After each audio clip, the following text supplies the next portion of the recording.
Warning alert, je te retrouve tout de suite pour la démonstration d'un feu pour cycliste avec clignotant comme on peut le voir à l'écran.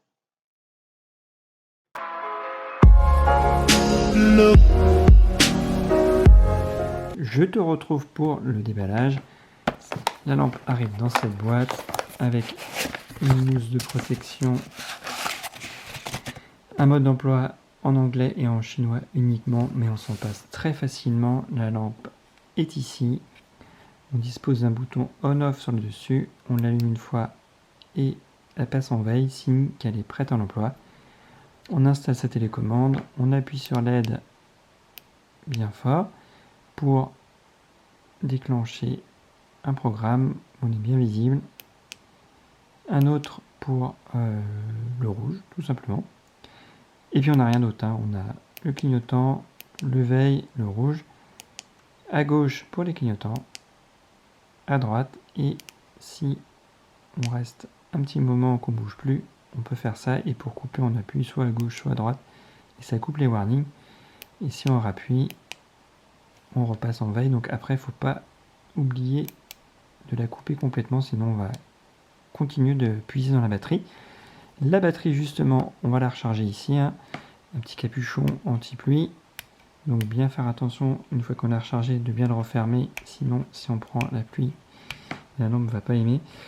C'est du micro USB, hein. On a le câble qui est fourni à l'intérieur qu'on voit ici. La charge prend à peu près 2 heures. L'autonomie, j'ai tenu un peu plus de 4 heures en continu. J'ai plus la durée exacte, mais c'était en tout cas en dessous de 5 heures et au-dessus des 4 heures. Donc voilà, donc petite lampe plutôt sympa. Donc là j'appuie, ça fonctionne pas, c'est normal puisqu'elle n'est pas allumée. Donc pour les Stana, je trouve que c'est idéal en campagne. C'est vraiment pas très utile, je trouve, puisque on n'a pas énormément de circulation et les bras suffisent amplement. Et puis là c'est vraiment plutôt destiné à la nuit. Mais en ville, c'est vrai que ça peut être une bonne solution, surtout qu'on a la télécommande qui est à portée de main sur le guidon, donc on ne se met pas en danger en l'utilisant. On a le petit gadget warning toujours pratique pour indiquer un danger ou je sais pas, une voiture qui manœuvre et si on est arrêté sur la piste cyclable. Voilà, ça ajoute toujours de la sécurité. Donc je te retrouve tout de suite sur le vélo, hein. On ne fera pas longtemps, mais c'est juste pour voir ce que ça donne une fois installé. Et voilà, je te retrouve comme je t'avais dit pour le petit aperçu rapide sur le vélo. Donc là, on voit qu'elle est sur la position veille, hein. Ensuite, on appuie pour allumer. Donc là, c'est vraiment net, hein. La petite fonction que j'aime moins, hein, ça fait un peu folklore, c'est un peu trop visible, hein. Elle fait force de l'ordre, la bleu-rouge, je suis pas fan. Je préfère un sobre rouge. Et puis, on voit que ça reste allumé, la fonction. Tout comme le clignotant, là on voit qu'il est allumé.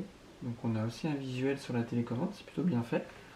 On voit bien que quand on passe d'un autre, hein, on clique dessus pour le couper, ou quand on est stationné et qu'on attend, hop, on a nos petits visuels, et puis on voit ce qui est allumé, hein, quand pareil, là on coupe, tout est coupé, donc on a un petit visuel sur la télécommande. C'est quand même plutôt bien fait pour un kit à 20 euros.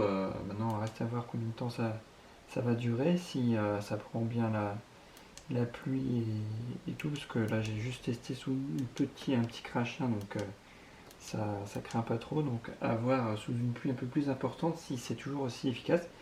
Bon, en tout cas là sur le papier, ça fait le job. Donc voilà ce que je peux dire en quelques mots sur cette lampe, en espérant que cet aperçu t'aura été utile. À bientôt.